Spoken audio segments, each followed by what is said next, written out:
Hey everyone, today we're going to have a look at the Ehiem Professional 3.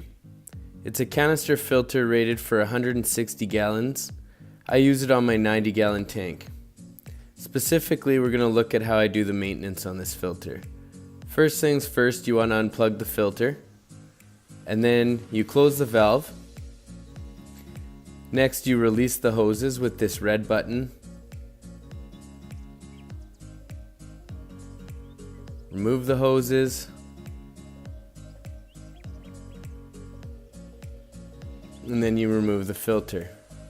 So next thing I do is I get a bit of tank water and I get 3 buckets out.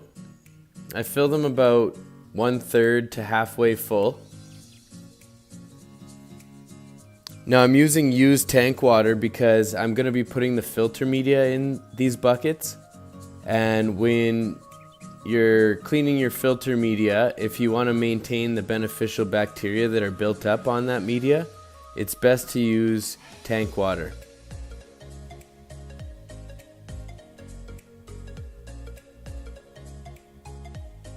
Next, I'm going to lay out some towels. It's always good to just have some towels kicking around when you're doing tank work in general, but I cover some target areas that I use here for taking apart the filter because I know they always get wet.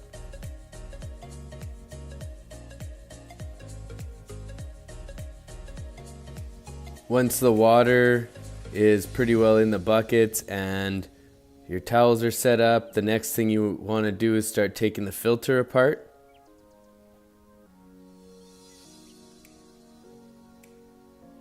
So there's 4 clips on either side of the motor mount. And you undo all the 4 clips and the motor just pulls off the top.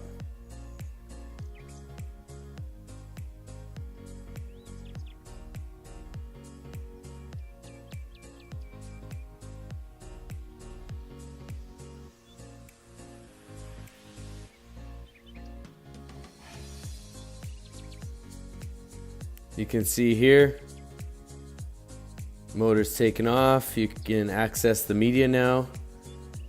The water's in the buckets, so I'm going to go ahead and stop the siphon.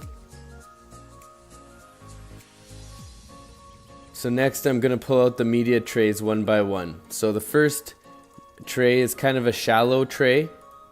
It has a factory foam or sponge insert piece that goes around the shapes of all the inlet and outlet.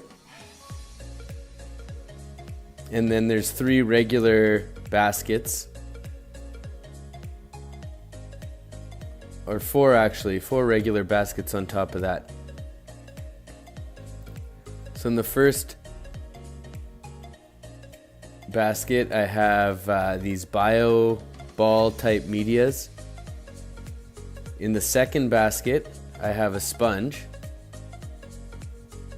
and in the third basket I have some ceramic biomedia, and in the last one another sponge.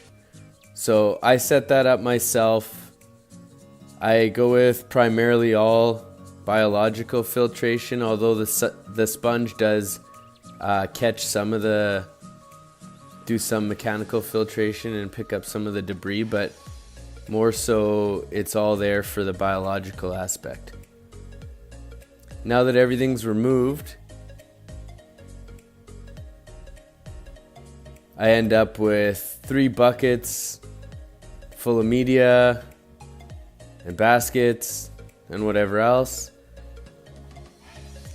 So I rinse out all this media and all these sponges. Just a quick rinse in these buckets. It's mainly to get all the loose stuff off and to keep it so that water can run freely through all the media. It doesn't have to be visually clean. So I clean it reverse. So first I'm doing the sponge from the bottom.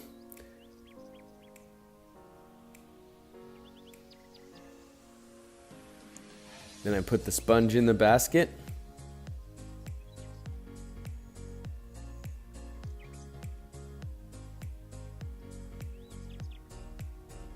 and then I'll put the basket with the sponge into the canister. I'm just giving the sponge a second rinse here. Still had a lot caught up in it. Now, I only need to do this maintenance about once every 3 months or so.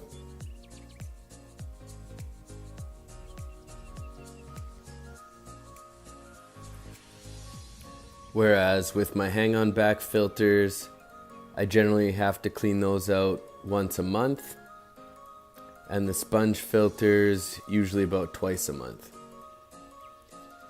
Each filter has their ups and their downs. In my opinion, the main downside of the canister filter is that it takes you having to remove the canister from where it's set up to maintain it. With the hang-on back filters, you just take the lid off and you take the media out. And if there was some way to do that without having to remove the whole canister for these filters, that might make it a little bit easier to maintain.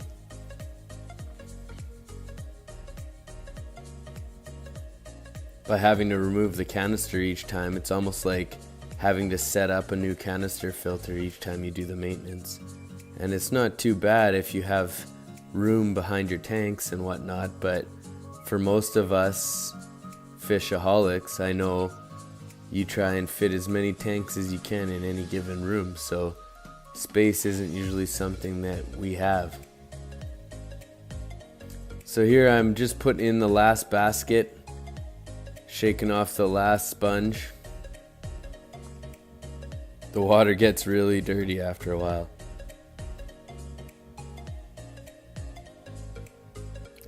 The reason I have 3 buckets is just so that I can alternate, like when a bucket gets too dirty like it just did there, and I feel like by rinsing in that water I'm not really getting much progress made, I move to a cleaner bucket.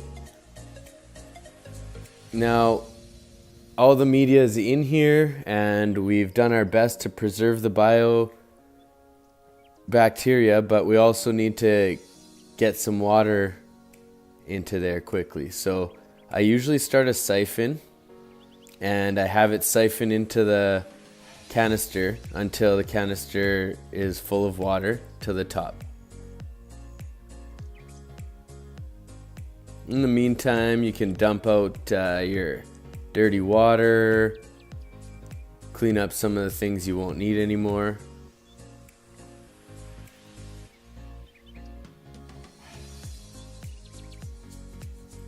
Now, once the canister gets full,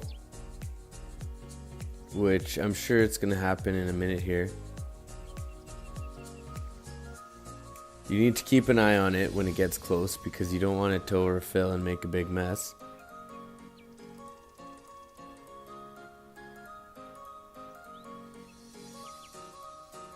Okay, here. So you stop the siphon. Get rid of the hose, drain the hose first so that it doesn't leak out on the ground. And it's time to put the motor back on. So you don't want to force anything when you're putting this back together. It should all fit back in nice and smooth, and everything will end up being tightly fitted at the end, but you won't have to force anything. So you do all 4 clips back up. And I like to do opposing clips, one after the other. And it's good to go. So now I just take a towel, I dry it off a little bit since I'm putting it back behind the tanks. And it's time to get it back in there.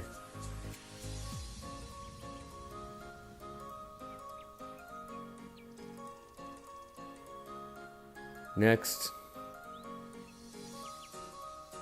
you put the hoses back on.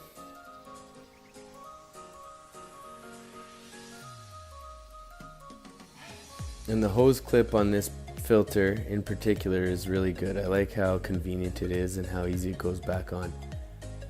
And then you switch the flow back on, which I forgot to show. You plug it back in. And then that button back there, that is the bleed button to bleed off any air, and there you go.